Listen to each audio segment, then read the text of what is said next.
La liberté, rêve ou réalité voilée, comme dit votre ami Bassarab Nicolescu, l'homme est-il libre? La liberté dans le réel voilé, comme dit Bassarab ou Bernard d'Espagna. Je ne sais pas si on peut associer la liberté avec la science. J'ai du mal avec ce concept-là. Par contre, j'ai la certitude que la liberté est quelque chose qui est souvent mal compris. On confond souvent liberté et être libertaire. Je fais ce que je veux, quand je veux, où je veux. C'est quelque chose de totalement inacceptable.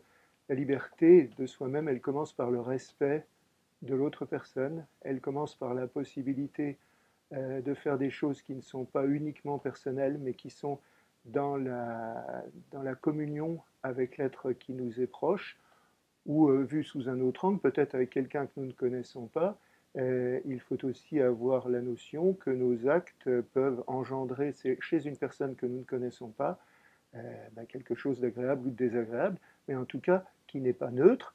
Et donc le fait que nos activités ne soient pas neutres font que cette liberté, à mon sens, doit être pensée non pas comme je fais comme j'ai envie, mais je fais pour le bien de l'ensemble. Moi, j'ai souvent dans ma prière ce sentiment, Seigneur, que ta volonté soit faite pour le bien général. C'est pas simple, hein. Parfois on n'y arrive pas. Je ne dis pas que je fais ça tout le temps, loin de moi cette idée-là.